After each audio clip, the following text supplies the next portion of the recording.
ပုံမြင်ဝတ္ထုတွေရုပ်ရှင်တွေထဲမှာနဂါးဆိုတဲ့အရာကိုမြင်ဘူးကြားမှာပါတကယ်လက်တွေ့ဘဝမှာတော့ကျွန်တော်တို့နဂါးကိုမြင်တွေ့ရမှာမဟုတ်ပါဘူးပြီးတော့ကျွန်တော်တို့သူတို့ရဲ့ရုပ်ကျွင်းလောင်စာတွေကိုလည်းရှာဖွေတွေ့ရှိထားတာမျိုးတွေမရှိသေးပါဘူးဒါကြောင့်နဂါးဆိုတာတကယ်တည်ရှိခဲ့တာလားဆိုတာလက်တွေ့ပြဖို့အတွက်ကမ္ဘာတဝန်းကိုသိပ္ပံပညာရှင်တွေလေ့လာစမ်းသပ်မှုတွေပြုလုပ်ခဲ့ကြပါတယ်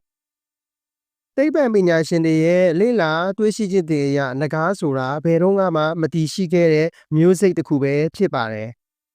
ဒါပေမဲ့ယနေ့ခေတ်အထိကျွန်တော်တို့ဟာနဂါးတွေအကြောင်းကိုရုပ်ရှင်တွေပုံမြင်တွေထဲမှာမြင်တွေ့နေကြရတော့မယ်ဖြစ်ပါတယ်ဟာကီလီကဟိုက်ဒရတ်နဂါးကိုတိုက်ခဲ့တဲ့ပုံမြင်တွေပင်လယ်ပြောဘိုက်ကင်းလူမျိုးတွေရဲ့နဂါးပုံမြင်တွေ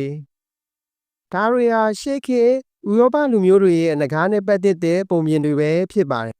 တကယ်တော့နဂါးနဲ့ပတ်သက်တဲ့ပုံမြင်တွေဟာဥရောပတိုက်တစ်ခုထဲမှာတည်းမဟုတ်ပါဘူးကျွန်တော်တို့အာရှတိုက်မှာလည်းပဲနဂါးနဲ့ပတ်သက်တဲ့ပုံမြင်တွေအများကြီးရှိခဲ့ပါတယ်ဂျပန်တွေရဲ့ပုံမြင်အရသူတို့နိုင်ငံကိုပထမဦးဆုံးအုပ်ချုပ်တဲ့သူဟာနဂါးရဲ့မြေးတစ်ယောက်ဖြစ်တယ်ဆိုပြီးလက်ခံယုံကြည်ခဲ့ကြပါတယ်တကယ်ကိုစိတ်ဝင်စားဖို့ကောင်းတာကြတော့ကဘာတဝင်းကနေရာတိုင်းနီးပါးမှာနဂါးနဲ့ပတ်သက်တဲ့ပုံမြင်တွေကရှိနေတာပါပဲဒါတကယ်ကိုထူးဆန်းတဲ့အရာပါကဘာတဝန်းကနေရာတိုင်းမှာဘာဖြစ်လို့နဂါးနဲ့ပတ်သက်တဲ့ပုံမြင်တွေကရှိနေခဲ့ရတာလဲသိပ္ပံနဲ့ဤပညာမထွန်းကားသေးတဲ့ရှေ့ခေတ်လူသားတွေဟာကြီးမားတဲ့အကြောက်ဖြစ်ယုံကြည်တွေကိုရှာဖွေတွေ့ရှိခဲ့ကြပါတယ်သူတို့အတွက်ဒီလောက်ထိကြီးမားတဲ့တရဝါတကောင်ရဲ့ရုပ်ကျွင်းကိုတွေးလိုက်ရတော့တော်တော်လေးအံ့ဩနေခဲ့ကြမှာပါဒါဘာကောင်တွေလဲပေါ့ကျွန်တော်တို့ယနေ့ခေတ်မှာသိနေကြတဲ့ဒိုင်နိုဆောဆိုတာကိုရှေ့ခေတ်လူကြီးတွေအဖို့နားလည်ဖို့တော်တော်လေးကိုခက်ခဲခဲ့မှာပါသူတို့အဖို့ဒိုင်နိုဆောတွေတကယ်ရှိခဲ့ပုံမျိုးတုံးပြောက်ကွယ်သွားပုံတွေကိုနားလည်နိုင်စွမ်းရှိမှာမဟုတ်ပါဘူးသူတို့တွေဟာဒိုင်နိုဆောကြောက်ဖြစ်ယုံကြည်တွေကိုတွေးတော့လက်တွေ့ဘဝမှာဘယ်လိုမျိုးအကောင်ဖြစ်မလဲဆိုတာကိုပုံဖော်ကြည့်ခဲ့ကြတာပါဒါကတော့နဂါးတွေဘယ်လိုပေါ်ပေါက်လာတယ်လဲဆိုတဲ့ပုံပြင်လေးပဲဖြစ်ပါတယ်ဒါကတော့နဂါးတွေဟာတကယ်မရှိခဲ့ဘူးဆိုတဲ့အကြောင်းပြချက်တွေကတစ်ခုပဲဖြစ်ပါတယ်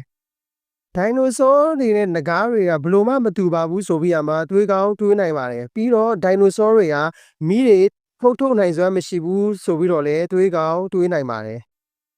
ပြီးတော့ကျွန်တော်တို့လူသားတွေဟာပတရဆောလို့ခေါ်တဲ့ပြန်တန်းနိုင်တဲ့မျိုးစိတ်တွေရဲ့ရုပ်ကျွလောင်စာတွေကိုလည်းရှာဖွေတွေ့ရှိထားခဲ့ကြပုံပေါ်ပါတယ်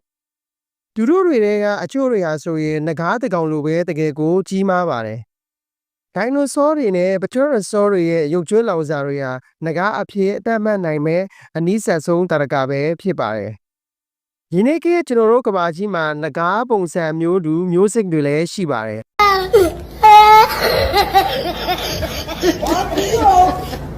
ဥပမာဒီအကောင်လေးပါသူတို့တွေကပြန်တော့မပြန်နိုင်ပါဘူးဒါပေမဲ့တစ်ပင်ကနေတစ်ပင်အမြင့်ကြီးကိုတော့ပြေးခုန်နိုင်စွမ်းရှိပါတယ်မီးတွေကိုတော့မမှုတ်ထုတ်နိုင်ပါဘူးသူတို့ကို Draco Bolems လို့ခေါ်ပါတယ်သူတို့တွေရဲ့ပုံတရံဟာနဂါးတကောင်နဲ့ဆင်တူနေရကြောင်းနဂါးလေးဆိုပြီးမှခေါ်ဆိုထားကြပါတယ်နဂါးနဲ့ဆင်တူတွေထဲမှာဒီကောင်ကိုလည်းခြံထားခဲ့လို့မရပါဘူးသူတို့ကိုတော့ Komodo Dragon လို့ခေါ်ကြပါတယ်နောက်တစ်ကောင်ကတော့နဂါးနဲ့ဆင်မတူပေမဲ့နဂါးလိုမီးမှုတ်ထုတ်နိုင်တဲ့အကောင်ပဲဖြစ်ပါတယ်သူတို့ကအရန်ကိုပူပြင်းတဲ့အရည်တွေကိုမှုတ်ထုတ်နိုင်စွမ်းရှိပါတယ်အတူချုပ်ရမယ်ဆိုရင်နဂါးဆိုတာဘယ်တော့မှတကယ်မရှိခဲ့ပါဘူး Oh my god ဒိုင်နိုဆောရုပ်ကျွန်းတွေကိုမှားပြီးမှတ်ယူခဲ့ကြတဲ့ပုံမြင်တစ်ပဲဖြစ်ပါတယ်